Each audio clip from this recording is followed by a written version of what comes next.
Olá, concurseiro, concurseira, tudo bem com você? Tudo tranquilo?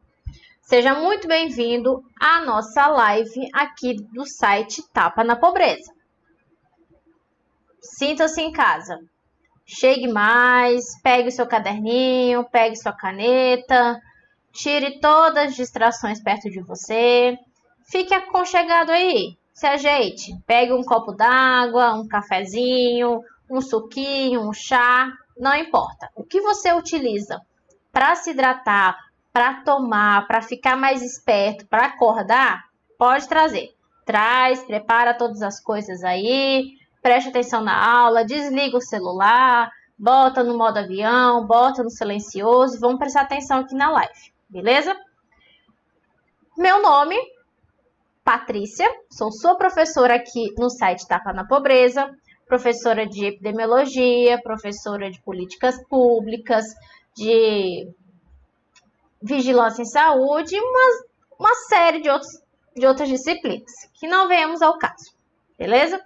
Bom, para a live de hoje eu separei dois assuntos que são muito cobrados, que estão sendo muito cobrados em provas de concurso, e são dois assuntos que eu tenho certeza que quando você olha no seu edital esses assuntos, você já começa a ficar nervosa, pensando assim, lá vem a prova cobrando isso aqui.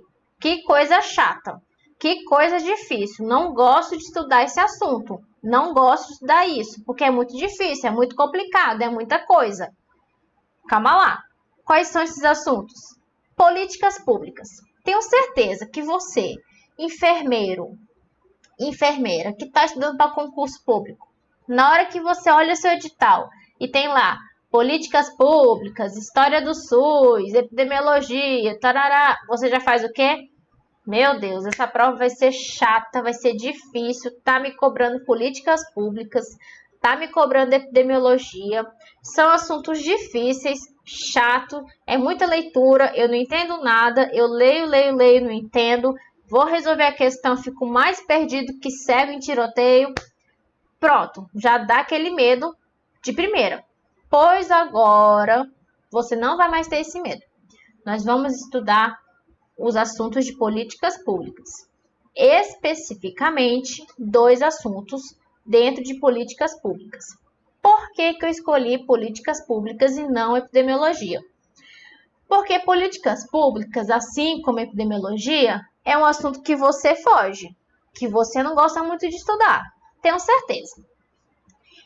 Por que você não gosta de estudar políticas públicas? Você já parou para pensar? Eu acredito que você não gosta de estudar políticas públicas porque é um assunto que você não vê muito na prática.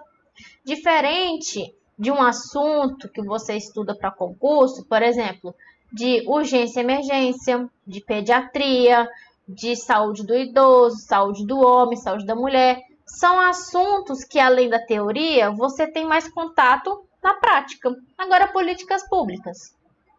Você tem muita prática, você tem esse contato com essa disciplina no dia a dia? Você não tem muito esse contato.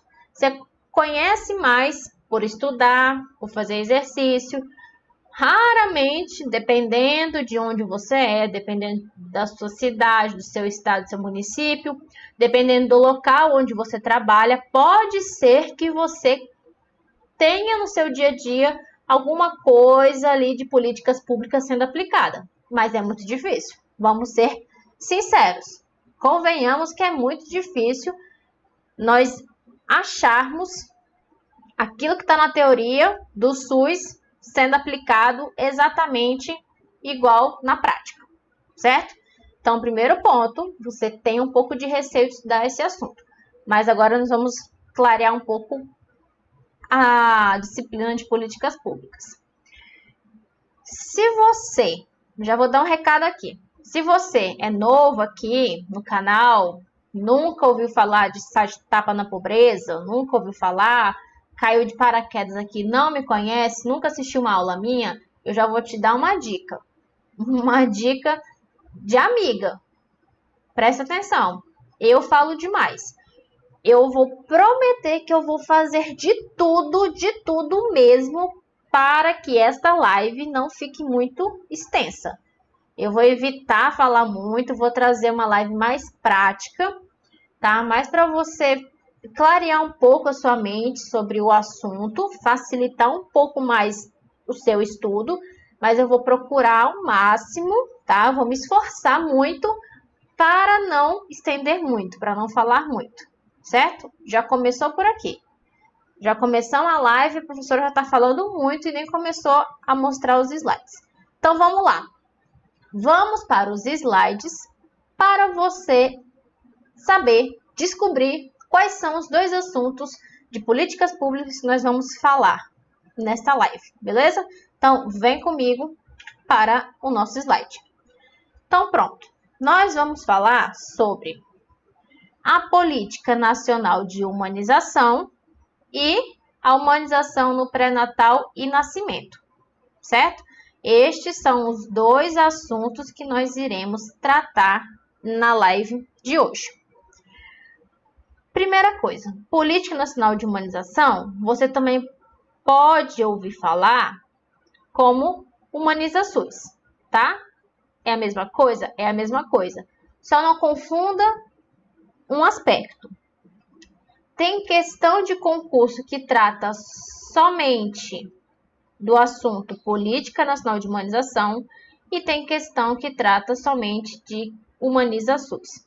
Por que existe essa diferença? Aqui no Humaniza SUS existem cadernos de Humaniza SUS. Cadernos de Humaniza SUS. O que são esses cadernos? São cadernos que vão tratar de assuntos específicos. Por exemplo, tem o caderno que vai tratar sobre formação e intervenção. Tem um caderno que vai tratar sobre atenção básica. Tem outro que vai tratar sobre atenção hospitalar. E tem mais uns outros 2 ou 3 cadernos. Nós não iremos falar especificamente sobre essa questão do Humaniza SUS destes cadernos aqui. Nós iremos tratar da Política Nacional de Humanização. O que é essa Política Nacional de Humanização, qual é o objetivo dela, os princípios, diretrizes e tudo mais. E nós vamos falar também sobre a humanização do pré-natal e nascimento. Certo? Bom, por que eu falei para você pegar o caderninho e a caneta? Porque nós vamos mais conversar. Eventualmente, nós vamos para o slide. Tem algumas coisas que não tem jeito, vai ter que ser no slide, mas eu gosto de conversar com vocês.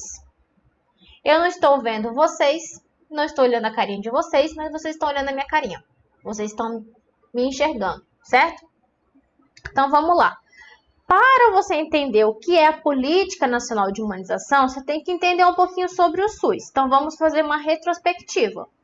Não adianta você pegar o assunto Política Nacional de Humanização e tentar estudar ela isoladamente. Ler toda a legislação, decorar tudo que está ali, decorar todos os princípios, diretrizes, objetivos, parará. Não adianta. Por que eu falo que não adianta? O fato que eu já falei no início. É uma teoria que você não encontra muito na prática. Então, fica muito difícil você fazer a associação das coisas. Mas vamos lá. Vamos pensar juntos, beleza? Vamos pensar no SUS. No SUS antes da Constituição Federal. Vamos fazer essa retrospectiva. O SUS antes da Constituição Federal. Resumidamente, o SUS ele era para uma certa categoria, um certo segmento da sociedade, certo? O serviço de saúde, ele era para aquelas pessoas que tinham carteira assinada e contribuíam para a Previdência Social. Era um serviço de saúde disponível para poucos. A maioria das pessoas que não tinham carteira assinada, que não contribuíam para o INSS, não tinham acesso à saúde. Para aí. Quando você estuda o SUS e você estuda essa parte que a saúde não era disponível para as pessoas sem renda, desempregadas, o que você acaba imaginando? Que a pessoa ficava a léu, né? Tipo assim, solta no mundo. Se ela passasse mal, ela ia morrer em casa. Não era bem assim. Existia as casas de misericórdias, uns hospitais públicos, um serviço de saúde público, que essas pessoas iam até esse serviço.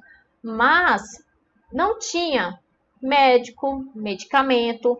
Era como se fosse assim, a pessoa fala assim, você tá passando mal?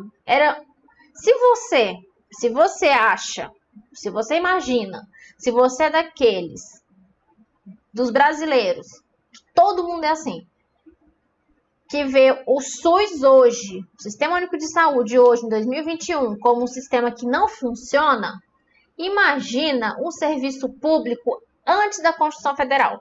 Se hoje ele já não funciona como deveria funcionar, imagina esse serviço público antes da Constituição. Antes lá da 8ª Conferência Nacional de Saúde. Na época em que o sistema de saúde ele era para poucas pessoas, era para um segmento específico da sociedade. Era muito mais difícil. Beleza. Então, o SUS antes da Constituição Federal. O SUS após a Constituição Federal. Vamos pensar na teoria, tá? Na teoria. O SUS após a Constituição Federal, ele é um sistema de saúde universal, igualitário, tem a participação da comunidade, atendimento integral, sem preconceitos, sem privilégios e tudo mais, pararei, certo? A legislação, o SUS no papel, ele é muito bonito. Ele é lindo e maravilhoso. Se ele fosse aplicado exatamente como está lá na legislação, na Constituição Federal, na Lei 8.080, seria perfeito. Seria maravilhoso. Todo mundo ia querer usar o SUS. Certo. Só que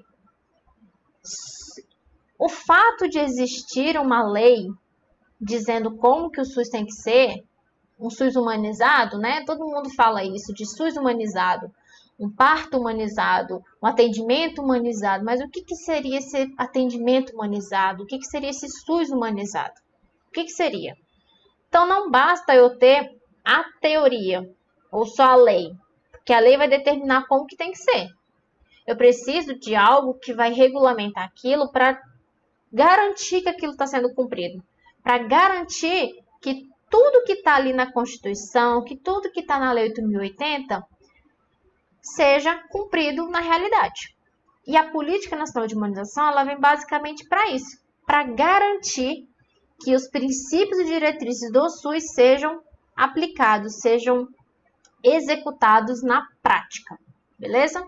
Então, quando você pensa, quando você fala em um SUS humanizado, um atendimento humanizado, o que você imagina? Você imagina que é um atendimento que valoriza o ser humano. Um atendimento que respeite o ser humano.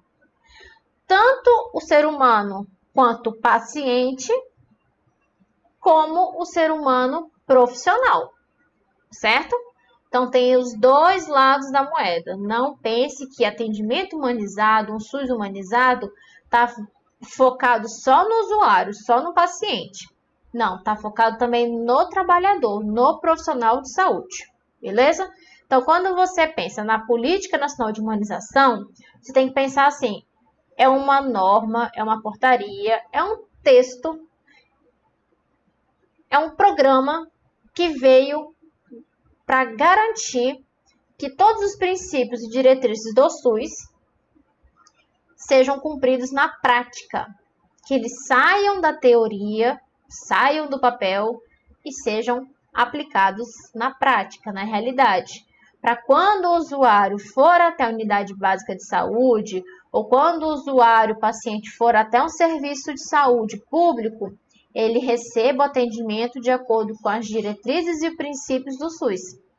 Sem preconceito, universal, atendendo à integralidade da saúde do paciente, que os usuários eles tenham a garantia de participação na gestão do SUS e por aí vai. Beleza? Então, quando nós pensamos em Política Nacional de Humanização, pensamos em quê? Em algo que vai tirar os princípios diretrizes da teoria e garantir que eles estão sendo cumpridos na prática. Beleza? Então, vamos lá. Já fizemos essa revisãozinha aqui sobre a Política Nacional de Humanização. Um SUS humanizado é aquele que reconhece o outro como legítimo cidadão de direitos, valorizando os diferentes sujeitos implicados no processo de produção de saúde. Então, o que é um SUS humanizado? Quando você ouve falar ou quando você fala de SUS humanizado, o que você está querendo dizer com isso? Como nós já falamos, um SUS humanizado é um SUS que respeita o ser humano, que valoriza o ser humano, que enxerga, que vê o próximo, tanto o paciente quanto os profissionais, como um indivíduo de direito. O que é isso, indivíduo de direito? Nós, cidadãos brasileiros, temos direitos. Como assim? Se você pegar a Constituição Federal, lá nos primeiros capítulos da Constituição Federal, se eu não me engano, o artigo 5º, os direitos sociais. Direitos sociais da Constituição. Quais são os direitos sociais da Constituição Federal? Tem um monte, professora, mas um deles é a saúde. Nós temos por direito, na lei, a lei garante que nós, pessoas, temos o direito à saúde, certo?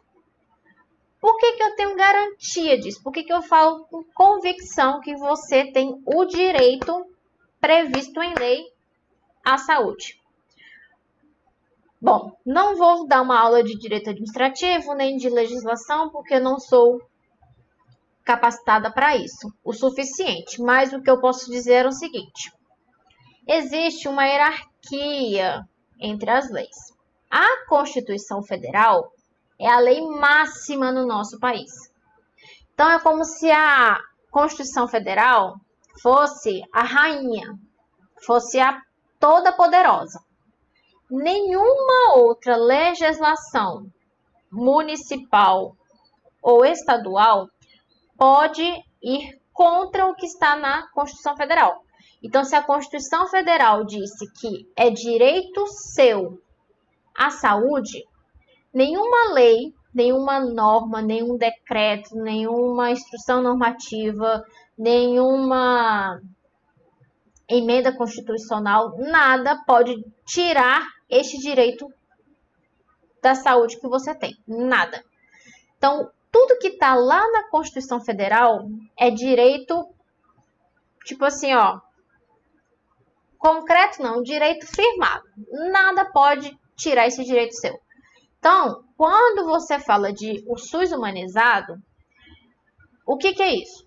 Os profissionais da saúde, eles têm que atender o paciente sabendo que o profissional, vamos imaginar, eu, Patrícia, sou enfermeira na unidade básica de saúde.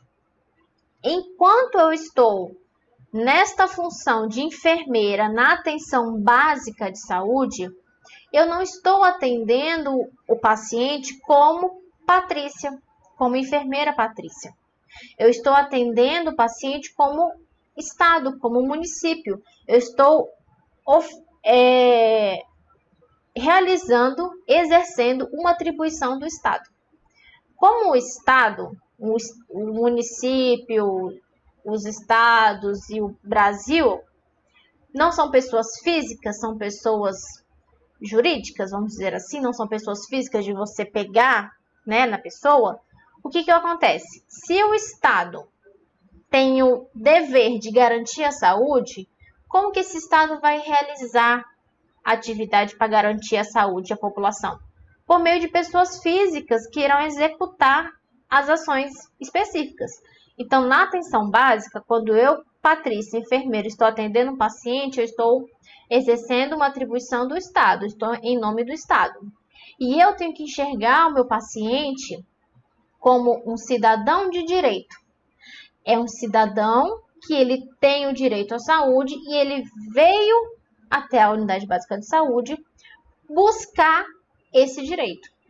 Algo está errado com ele e ele sabe que ele tem um direito à saúde. Ele tem o direito de ter acesso aos serviços públicos de saúde em qualquer momento, sem precisar declarar nada.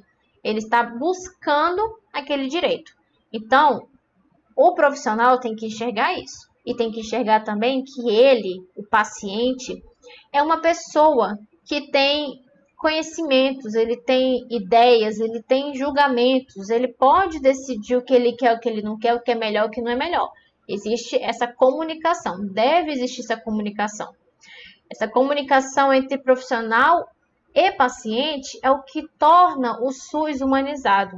Porque se você chega numa unidade básica de saúde, vamos falar só do serviço público de saúde, e você está se sentindo mal e vai receber atendimento.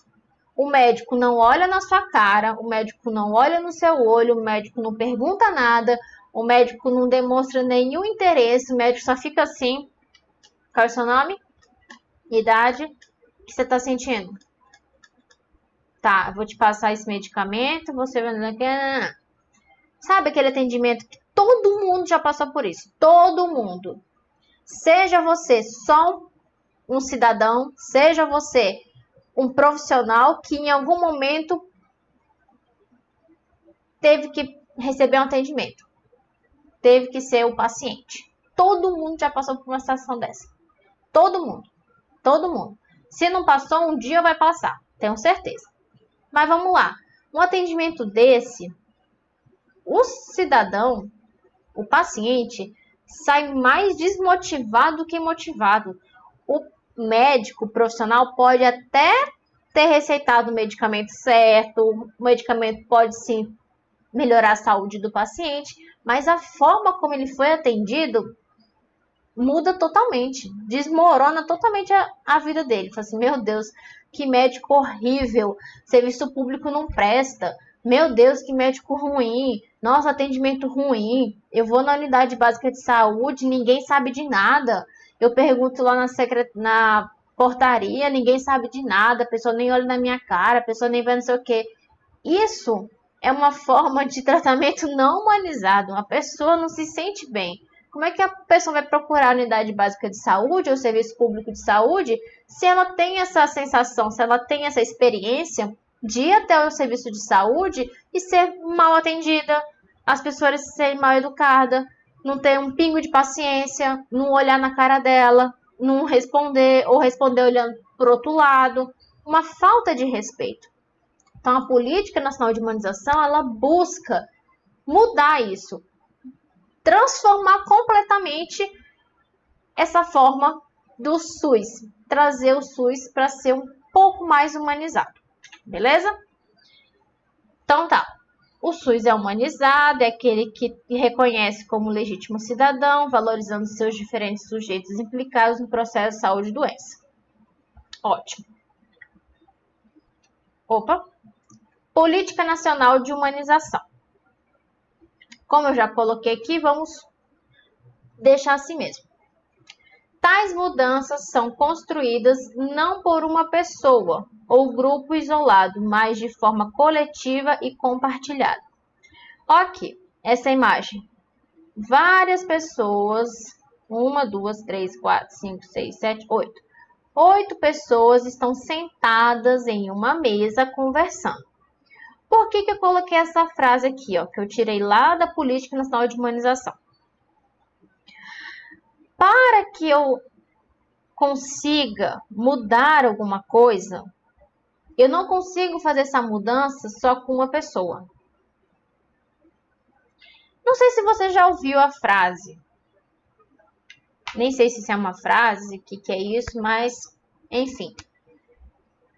Que você sozinho não consegue mudar o mundo. Por mais que você queira tratar as pessoas bem, tratar todo mundo bem, ser educado, prestativo e parará, pererê. Só você, fazendo isso, enquanto o resto do mundo faz o contrário, você acha que só você, sozinho, é capaz de mudar esse comportamento de todo mundo, pelo menos de uma grande maioria das pessoas? Não consegue. Infelizmente, não somos super-heróis. Seria muito fácil se pudéssemos estralar o dedo e as coisas mudassem. Então, a mesma coisa é no SUS. Se eu quero que aconteça essa mudança, por exemplo, essa mudança de tirar a cultura de um SUS que não valoriza a pessoa, que é mal educado, que não responde direito, que tem um atendimento péssimo. Se eu quero mudar essa imagem do SUS, eu não consigo fazer isso sozinha. Eu, professora Patrícia, por mais que eu queira muito mudar a forma como o SUS é visto, como a forma como o SUS é na vida real, eu sozinha não consigo. Então, o que é preciso para que ocorra essa mudança? Um grupo de pessoas. Coletivo, uma forma coletiva e compartilhada. Então, uma pessoa sozinha não consegue. Um grupo isolado também não. Por que um grupo isolado não? Porque um grupo de pessoas, vamos fazer uma diferenciação rápida entre grupo e equipe, tá? Vamos fazer essa diferenciaçãozinha. Grupo de pessoas. Grupo de pessoas, geralmente, se forma um grupo onde eu tenho pessoas, 5 pessoas, 10 pessoas, não importa. Vamos usar 5. 5 pessoas que pensam da mesma forma, que gostam da mesma coisa, que compartilham da mesma ideia. É um grupo de pessoas que reconheceram semelhanças entre eles e formaram um grupo.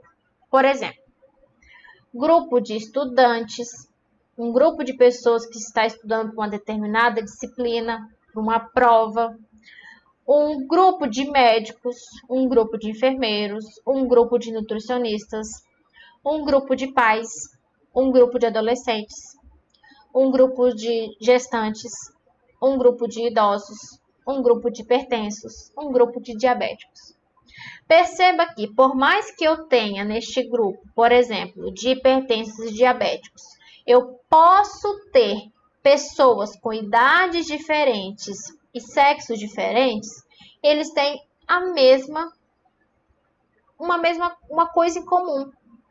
Todas as pessoas possuem a mesma doença, têm a mesma dificuldade de diminuir a taxa de glicemia, diminuir a pressão arterial, dificuldade em praticar atividade física, dificuldade em seguir uma dieta balanceada.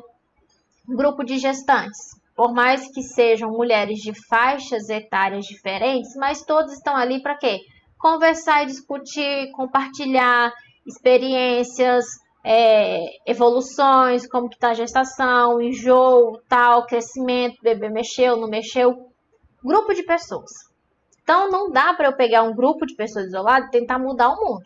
Agora, se eu pego uma forma coletiva e compartilhada, o que eu estou fazendo? Eu estou misturando. É como se eu pegasse um pouquinho do grupo de idosos, de gestante, de hipertensos, diabéticos e colocasse tudo numa pilha só. Fala assim, vocês aqui, a mistura de gestante, hipertenso, diabético, idoso, adolescente, vocês vão mudar tal coisa, vocês vão compartilhar, vocês vão discutir tal coisa.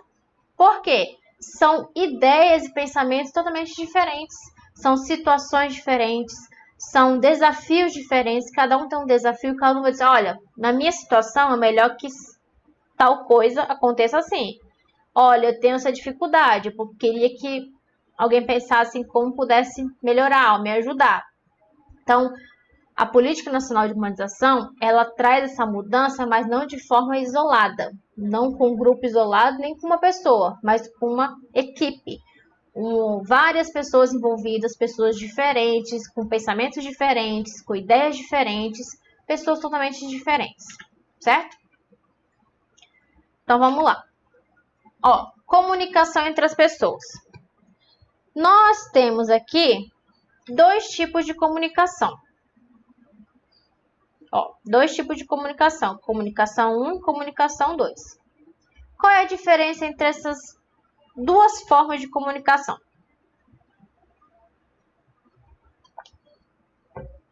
A mais clássica, a número 2.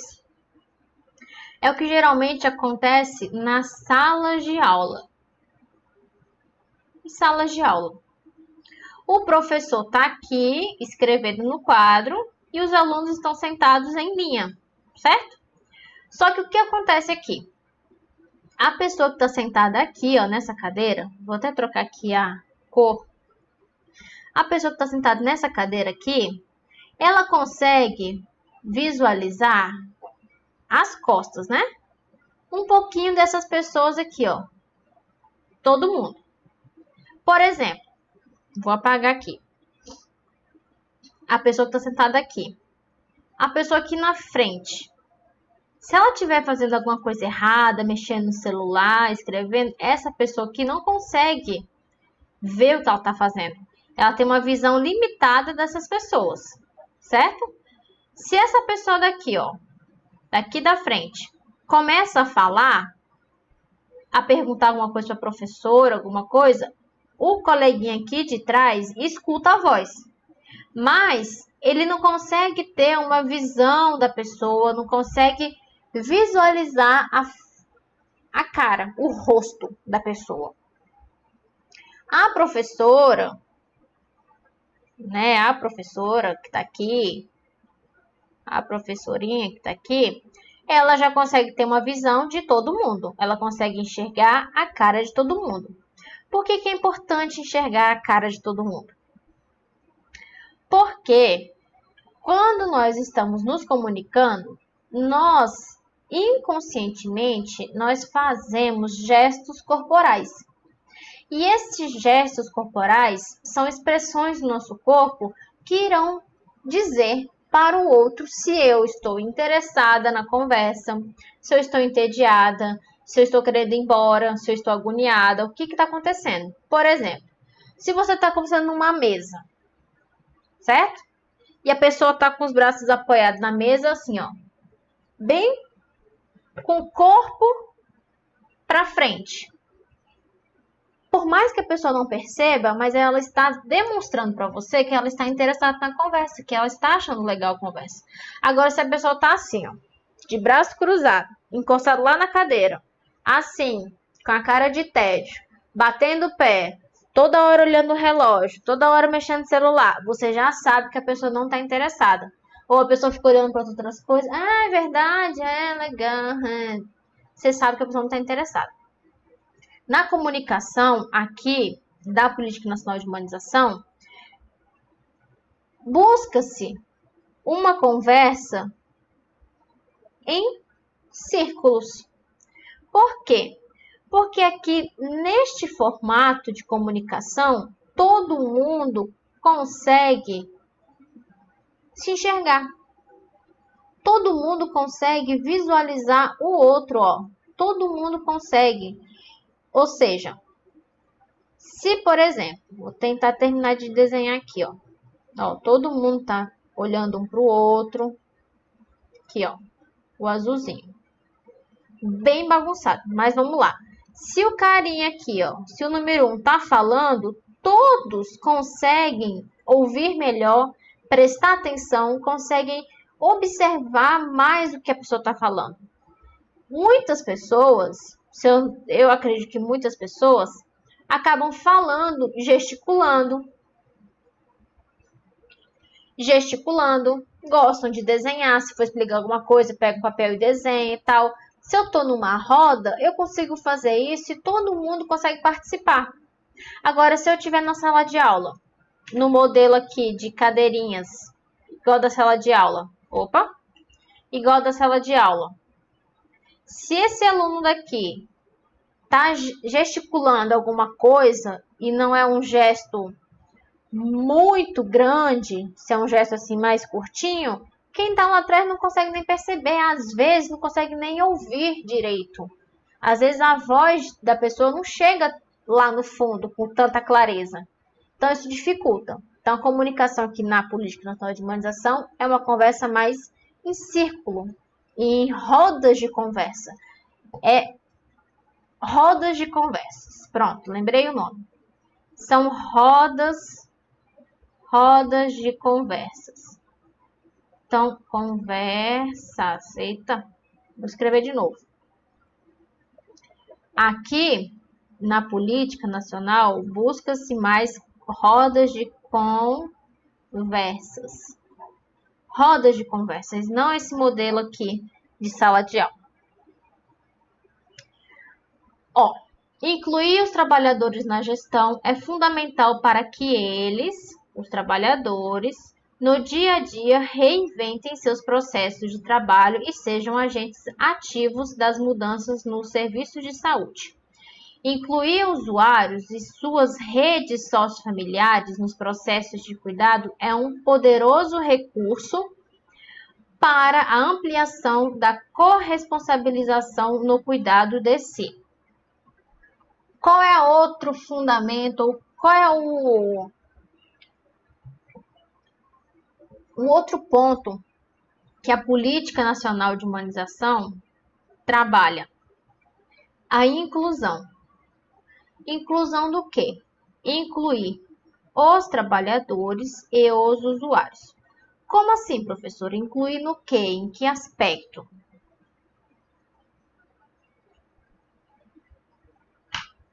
Nós temos uma cultura assim. O paciente, tá? O usuário do SUS, ele é só uma pessoa doente que foi até o serviço de saúde buscar ajuda de um especialista. Ele não sabe de nada. O médico recebe o paciente, pergunta o nome, a idade, parará, perguntas básicas, vê o que o paciente está sentindo, passa um exame ou não, faz o exame, tá, diagnosticou o problema, dá o remédio e vai embora. O que isso acaba criando? Acaba criando uma cultura de hierarquização. Como assim? A hierarquização seria o seguinte: na base da pirâmide, o ralezinho da pirâmide é a população, os pacientes. E no topo da pirâmide, os médicos. O que isso traz? O que acontece quando eu tenho essa cultura de hierarquização? Acaba que nós inconscientemente achamos que sempre o médico sabe mais, que o médico é o cara, que o médico ou o profissional da saúde é o que vai resolver meu problema. Como se nós, pessoas normais, não soubéssemos de nada, como se nós fôssemos mera população. Dá aquela sensação de que eu preciso ir a um médico. Lógico que é óbvio que você tem que ir ao médico. Porque o médico ele é um especialista, ele estudou para aquilo, ele sabe resolver o problema e parará, pererei. Cada profissão tem a sua responsabilidade, cada profissão tem o seu valor dentro da saúde. Mas o paciente, o ser humano, independente da sua formação, também tem valor nessa relação de saúde. Então, a inclusão da Política Nacional de Humanização é o quê? Incluir tanto os profissionais, os trabalhadores, que não inclui só os profissionais da saúde, os trabalhadores e os usuários. Por quê? Nós temos essa ideia de que nós somos os pacientes, a população, o médico é o doidão, o top, o cara, e tem um gestor da saúde, né? Que é o gestor, o diretor, o que cuida da unidade básica de saúde é o cara dos caras, é o que manda em todo mundo. Só que não é para ser uma questão de hierarquia, não é para ser essa questão de Eu sou paciente, eu não posso sugerir para minha unidade básica de saúde melhorar nesse aspecto. Eu não posso falar assim, olha, melhora a qualidade do serviço de vocês. Eu sei que você não gosta de trabalhar aqui, eu sei que você ganha pouco, mas eu sou uma cidadã. Eu tenho direito à saúde. Você poderia, por favor, me atender com um pouco mais de respeito, um pouco mais de humanização? A gente não tem essa coragem de falar porque a gente tem essa sensação de que ai, o serviço de saúde não posso falar, porque eu sou só cidadão, eu sou só um paciente, eu sou só um usuário. Eu tenho que chegar e tá tudo perfeito. Não, tem que existir essa comunicação. Então, os profissionais da saúde, eles devem conhecer o dia a dia, conhecer tanto as equipes, os trabalhadores, a população, para o quê? Reinventar. Falar o que eu posso fazer de diferente para melhorar a qualidade de saúde da minha população. Um programa diferente, uma atuação diferente, eu posso oferecer um café da manhã para minha população, um café da manhã saudável com uma palestra. Uma palestra divertida, um teatrinho de fantoche. Ai, professora, que cafona, isso aí é coisa de criança. É coisa de criança. Fantoche é coisa de criança, mas eu duvido, se você estiver andando em algum lugar e ver um fantochezinho, se você não vai parar para ouvir. Se você não vai parar para falar assim, nossa, que legal, que interessante, o que que estão falando? Duvido. É coisa de criança, mas todo mundo gosta de algo diferente. Um teatro diferente.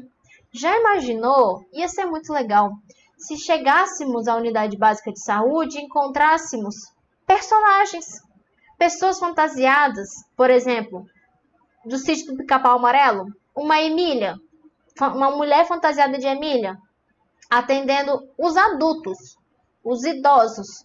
A Emília chega lá toda contente, outra vez uma mulher fantasiada de Sininho, jogando pó de pim-pim-pim todo mundo. Ia ser engraçado. Pode ser que um ou outro ache ruim, mas eu tenho certeza que a maioria fala assim, nossa, que legal, tinha uma fada, um sininho lá no posto de saúde. Ah, ela jogou foi pó de pim-pim-pim em mim. Na hora que eu fui entrar na sala do médico, ela foi, me acompanhou, foi pulando, saltitando, cantando, me convidou para cantar junto com ela. E antes de entrar na sala, ela jogou um pozinho de pim-pim-pim e desejou muita saúde para mim. É uma coisa diferente, uma coisa totalmente inesperada, que acaba tornando o dia da pessoa muito mais feliz, muito mais alegre e até muda o ambiente. Aí a médica tá lá dentro, normal, sem fantasia, mas você percebe que o mesmo espírito, a mesma forma como aquela sininho atendeu a pessoa do lado de fora, a médica também atendeu. E a médica perguntou onde você mora, como é sua relação sociofamiliar, se você tem apoio da família, se você é uma pessoa que conversa com as pessoas, se você é mais social, se você é mais de ficar em casa. E troca uma conversa. Em vez de ser uma consulta de 5 minutos, é de 20 minutos, meia hora. Meu Deus, que demora essa consulta, mas quem tá lá dentro, quem tá lá dentro sendo atendido, tá achando maravilhoso, porque a médica tá conhecendo o paciente, conhecendo a sua rede social. O paciente fala, olha, doutora, eu tenho tal problema de saúde, mas eu já comecei a pesquisar, já olhei na internet, tal coisa, não sei se é confiável ou não, então gostaria de conversar com a senhora, ó, eu vi que diabetes, por exemplo, tem tal problema, tem que fazer isso, tá certo? Olha, eu aprendi isso, tem um familiar meu que é enfermeira, ela me indicou isso e tal. Mostrar que o usuário também tem conhecimentos e compartilhar com os profissionais de saúde, com os trabalhadores, com os gestores, comunicação. Comunicação. Quando você se comunica, quando você conversa com outra pessoa, você acaba se aproximando, acaba criando uma intimidade, uma relação mais familiar. E esse é o objetivo aqui da Política Nacional de Humanização. Beleza? Bom, Política Nacional de Humanização. Ó, o que nós já falamos. pôr em prática os princípios do SUS no cotidiano do serviço de saúde, mudanças no modo de gerir e cuidar. A Política Nacional de Humanização, isso é importante, ela está vinculada à Secretaria de Atenção à Saúde do Ministério da Saúde, tá? Não está vinculada ao Ministério da Saúde. Cuidado! Ela está vinculada à Secretaria de Atenção à Saúde do Ministério da Saúde. Possui equipes regionais de apoiadores que se articulam às secretarias estaduais e municipais. Princípios. Essa parte é uma parte mais de leitura. Eu não vou me estender aqui, tá? Não vou me estender. Não vou falar muito, nós vamos ler mais aqui quais são esses princípios. Por quê? Princípios, diretrizes, objetivos, você tem que ficar atento. Que são pontos que as bancas gostam de cobrar em concurso. Quando tem princípio, assim, numa legislação, numa portaria, numa política, pode ter certeza que vai cair nessa prova. Professora, como que eu vou decorar quais são os princípios? De várias formas. Assistindo aula, fazendo resumo, resolvendo exercício e escrevendo. Escrevendo, não é digitando no computador, é escrevendo. Escreva. Ah, eu tenho preguiça. Deixa a preguiça de lado e vai escrever. Não precisa escrever tudo, a frase inteira.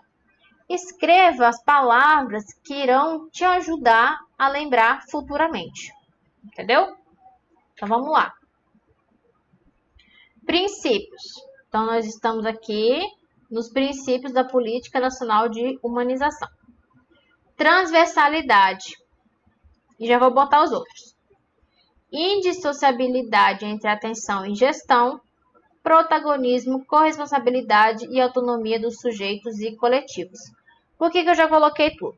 Primeiro, para te alertar uma coisa. Os nomes dos princípios aqui da Política Nacional de Humanização são grandes mesmo, tá? Transversalidade, uma palavrinha. Aqui já tem um pouco mais de palavras. Mais palavras. Indissociabilidade entre atenção e gestão. Protagonismo, corresponsabilidade e autonomia dos sujeitos e coletivos. Tudo isso daqui é o nome do princípio. O que é a transversalidade? Reconhecer que as diferentes especialidades e práticas de saúde podem conversar com a experiência daquele que é assistido. O que isso significa? A especialidade de um médico, de um enfermeiro, pode sim ser associado à experiência do usuário. Aquilo que o usuário vive, aquilo que ele convive, aquilo que é o seu dia a dia, pode sim ser relacionado com as especialidades. Então, reconhecer que as diferentes especialidades podem conversar com as experiências daquele que é assistido, que é o nosso usuário. Usuário ou paciente. Indissociabilidade entre atenção e gestão. As decisões da gestão interferem diretamente na atenção à saúde. Então, a forma como eu faço a minha gestão interfere diretamente na saúde. Lembra do exemplo da Sininho lá na Unidade Básica de Saúde, da Emília?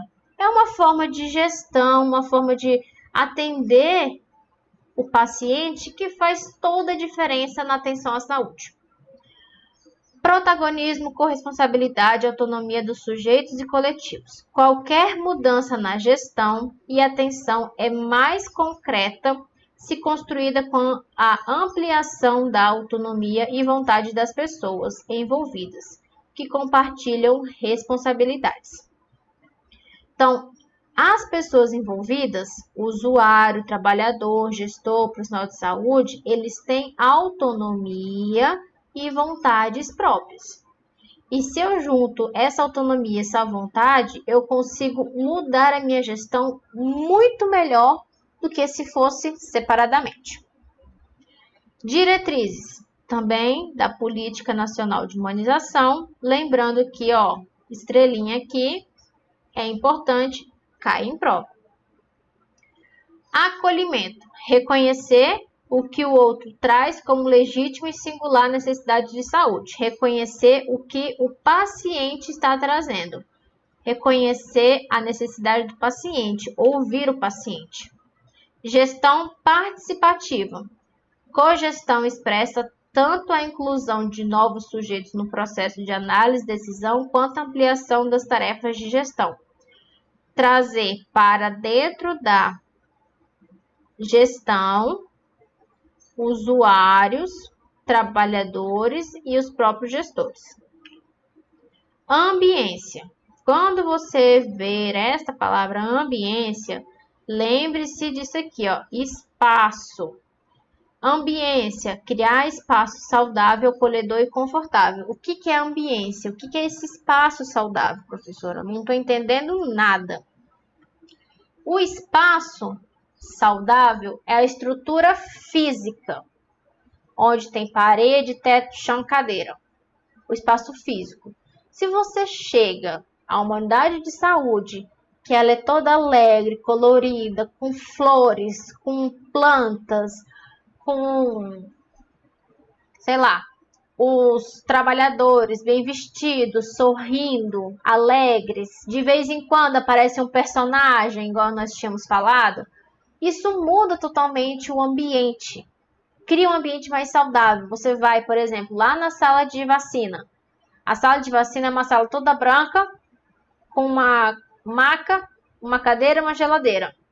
E um monte de papel grudado na parede do Ministério da Saúde. É uma sensação que você tem. Agora, se você chega numa sala de vacina, que tem uma poltrona, um puff, umas coisas coloridas, um tapete colorido, tudo bem que para se ter um ambiente assim, precisa-se de recurso financeiro. Ah, professora, mas é caro comprar um puff, uma poltrona, não sei o que. É caro, mas vai do gestor, é um investimento. Tornar o ambiente mais saudável, mais confortável ou não. Não estou falando que é certo ou que é errado. Estou mostrando para você o que é um espaço saudável, acolhedor e confortável. É você chegar no ambiente e você ver um quadro colorido, lógico que tudo obedecendo às normas da vigilância sanitária, sem colocar em risco a saúde dos profissionais nem dos pacientes. Beleza? Então vamos lá. Outras diretrizes. Clínica ampliada e compartilhada. Ferramenta teórica e prática cuja finalidade é contribuir para uma abordagem clínica de adoecimento e do sofrimento, que considere a singularidade do sujeito e a complexidade do processo de saúde e doença. Basicamente, a clínica ampliada vai considerar a singularidade do sujeito. Ele é uma pessoa singular, uma pessoa que tem suas especificidades, tem seus problemas de saúde, tem suas necessidades. E eu também tenho que considerar o processo saúde e doença. O que é isso? Considerar que o processo saúde e doença não é algo que é 100% responsabilidade do paciente, mas também está envolvido no processo de saúde e doença os determinantes e os condicionantes da saúde. Valorização do trabalhador. Dar visibilidade à experiência dos trabalhadores e incluí-los na tomada de decisão, apostando na sua capacidade de analisar, definir e qualificar os processos de trabalho. Todo e qualquer trabalhador possui experiência, possui capacidade e ele pode sim ser um agente a mais ou uma forma de pensar a mais para a tomada de decisões dentro da unidade de saúde. Todo e qualquer trabalhador tem capacidade de analisar uma situação, de definir o que é melhor ou não e de qualificar os processos. E outra diretriz, defesa dos direitos dos usuários. Serviços de saúde devem incentivar o conhecimento desses direitos e assegurar que eles sejam cumpridos em todas as fases do cuidado, desde a recepção até a alta. Defesa dos direitos dos usuários. Existe uma carta, é assim mesmo, Carta dos Direitos dos Usuários, que traz todos os direitos do usuário do SUS, do paciente do SUS. Todo mundo sabe que existe essa carta? Não, não é todo mundo que sabe. E o que essa diretriz fala? Que o serviço de saúde tem que incentivar que o paciente conheça quais são os seus direitos. Agora, convenhamos, né? Aqui é um ponto em que você não pode considerar o que está na teoria com o que está na realidade. Porque se fôssemos pensar na realidade, quem é o gestor ou o médico que vai querer que o paciente saiba quais são os seus direitos? Porque se o paciente sabe quais são os direitos dele, ele vai o quê? Vai exigir. Vai exigir, tipo, o médico fala assim, olha, você está internado e você não pode receber visita, em hipótese nenhuma. Ou, ó, você está internado e você tem que ter esse tratamento e ponto final. E não é bem assim. Na Carta dos Direitos dos Usuários, diz que o paciente tem sim direito à visita. Diz também que o paciente ele pode escolher se ele quer ou não o tratamento. Então imagina, se o paciente sabe que ele tem esses direitos, vai deixar o médico impor essas coisas? Não vai. Mas vamos lá. Agora apaga isso. O que você tem que saber? Dentro da Política Nacional de Humanização, a diretriz de defesa dos direitos dos usuários diz que o serviço de saúde deve incentivar e garantir que os direitos dos usuários sejam cumpridos. Então, incentivar que o usuário conheça os seus direitos e garantir que esses direitos estão sendo cumpridos da recepção até a alta. Do momento que o paciente chega à unidade de saúde, faz lá seu cadastrozinho, coloca os seus dadozinhos, recebe o primeiro atendimento, teve que ficar internado, até o momento que esse paciente vai ter alta, ele tem que ser garantido que os direitos deles estão sendo cumpridos. Beleza? Ó, eu sei que eu falei demais, mas vamos fazer o seguinte. Vamos para a parte de teoria da humanização do pré-parto e nascimento. E aí nós vamos encerrar a nossa live, beleza? Se eu ver que não está muito longo, eu faço um exercício ou outro. Mas eu vou ficar por aqui mesmo, não vai ficar muito longo, beleza? Qualquer coisa, se vocês quiserem, vocês deixem aí nos comentários. Que nós faremos uma live parte 2, só respondendo os exercícios dessa parte de teoria, beleza? Me estendi muito na teoria, porque eu sei que é um assunto importante e eu quero que você entenda o assunto, que você compreenda e não só decore, beleza? Então, vamos lá. Vamos para o programa Humanização do Parto, Pré-Natal e Nascimento. Este programa surgiu com a portaria número 569, em 2000. Necessidade de atenção específica à gestante, ao recém-nascido e à mãe no período pós-parto. Por que eu coloquei só isso daqui? Você deve ter pensado assim, o que, professora? Não entendi nada que está escrito aí. Bom, este programa de humanização no parto surgiu devido à necessidade de atenção específica à gestante, ao recém-nascido e à mãe no período pós-parto. Então, observou-se que as gestantes, os recém-nascidos e as mães no período pós-parto não estavam tendo um atendimento, uma atenção específica, uma atenção voltada para a necessidade deste público. E aí foi criado o programa de humanização no parto. Prioridades deste programa. Concentrar esforços no sentido de reduzir as altas taxas de morbimortalidade materna, peri e neonatal registrados no país. Tá aí a sua Resposta. De onde que surgiu essa necessidade, professora? Como que o Ministério da Saúde identificou que existia essa necessidade? Através das altas taxas de mortalidade materna perinatal. Se eu estou tendo uma alta taxa de mortalidade, alguma coisa não está certa. Alguma coisa não está funcionando como deveria. Então, cria-se um programa para melhorar e para reduzir essas altas taxas. Adotar medidas que assegurem a melhoria do acesso, da cobertura e da qualidade do acompanhamento pré-natal, da assistência ao parto, puérpero e neonatal.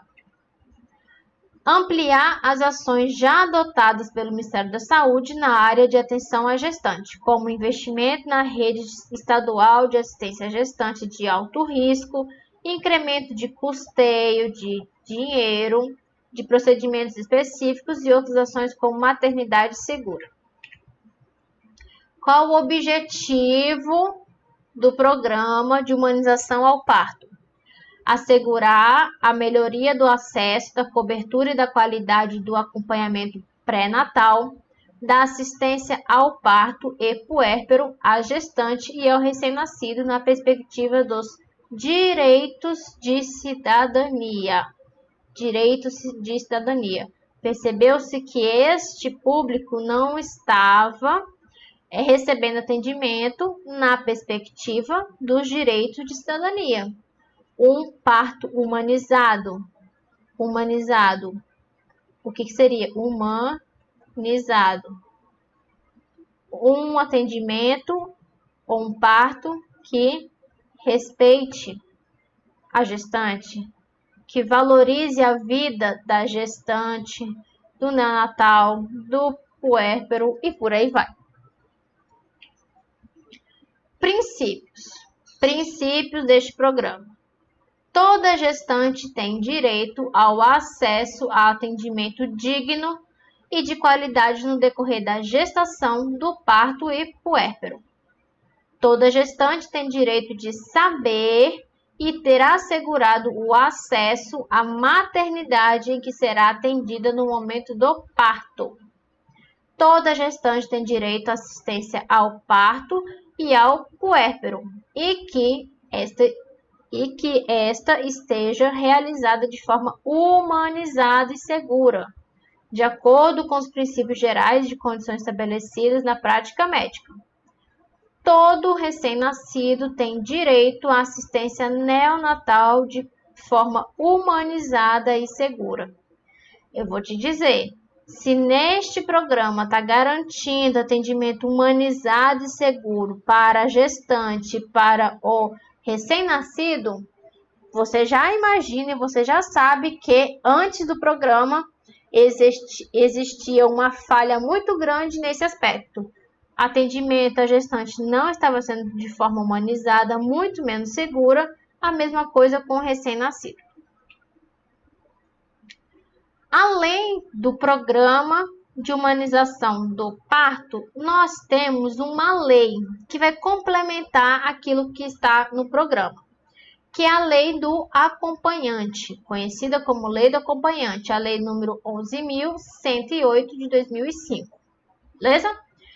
A lei do acompanhante é uma lei curtinha, ela já foi acrescentada na Lei 8.080, então ela foi uma atualização que ocorreu na Lei 8.080, então você pode ver tanto na Lei 8.080 quanto aqui na Lei do Acompanhante.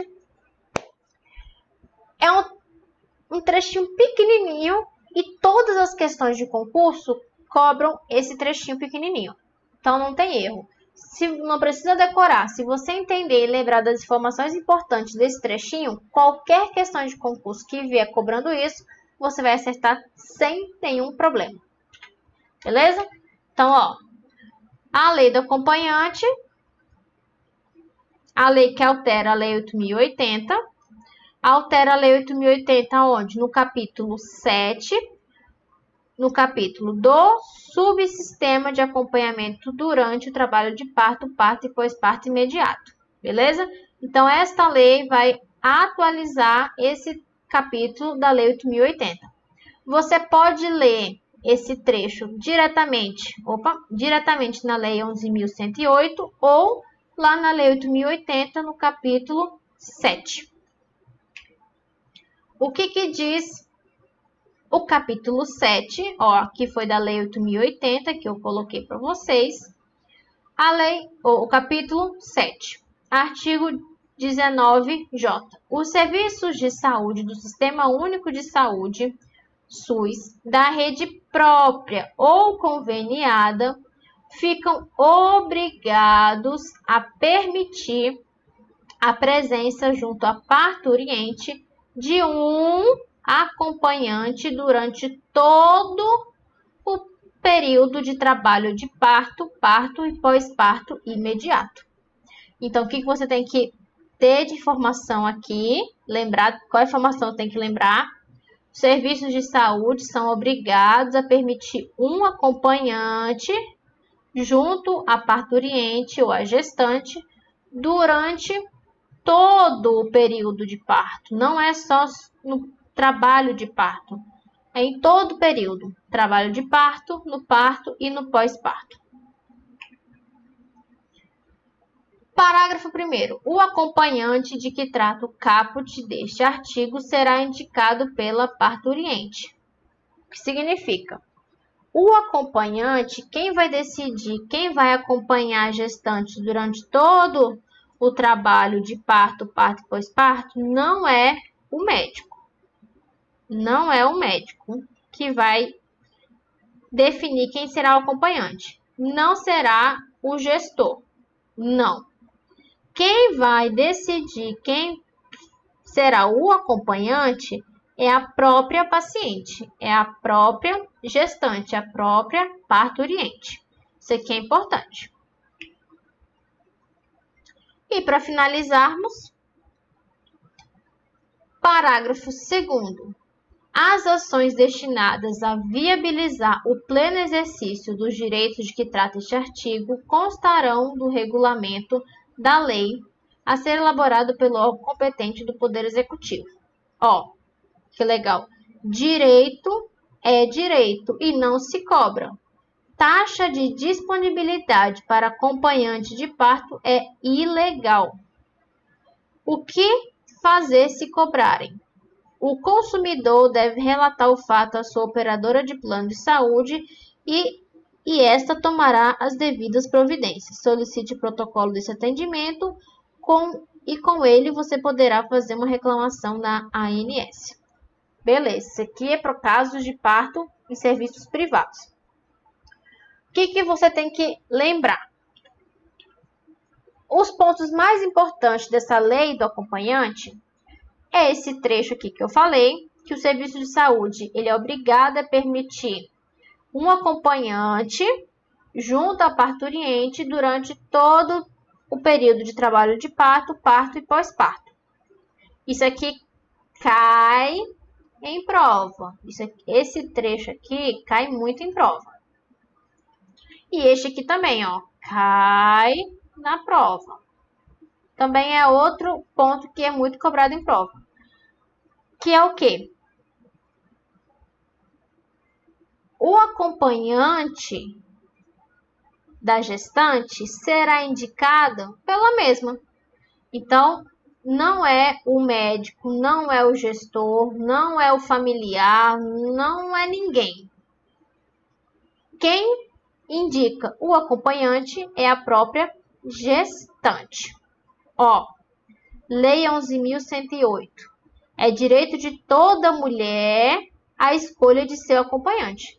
Então, a mulher, a gestante, ela decide. Ela escolhe se quem vai acompanhá-la é o marido, se é a mãe, se é o pai, se é o irmão, se é a sobrinha. Ela que decide. Se quer ir sozinha, se quer o médico, se quer o enfermeiro. Ela que decide. Quem decide quem será o acompanhante é a própria gestante. Beleza? Então, é o seguinte. Essa live ficou bem extensa, para não ficar uma coisa muito fora do normal. Nós vamos encerrar por aqui essa live só de teoria. Caso vocês queiram uma live parte 2, eu faço uma próxima live só resolvendo exercício deste assunto. Aí será uma live só de resolução de questão. Vou pegar as questões desses assuntos e nós vamos resolver juntos. Beleza? Mas, fora isso, a nossa live vai terminar por aqui. Uma teoria sobre Política Nacional de Humanização e o Programa de Humanização do Parto e a Lei do Acompanhante. São 3 pontos que estão sendo muito cobrados em prova. E eu espero muito que tenha ficado mais fácil de você ler a legislação, ler o texto e compreender o que aquilo quer dizer. Combinado? Então é isso. Nós finalizamos aqui nossa live. Eu espero que você tenha gostado. Peço desculpas por ter prolongado muito, por ter falado muito, mas é assim mesmo, não tem jeito. Eu falo demais mesmo, tá certo? Então, um beijo no coração e até a próxima live.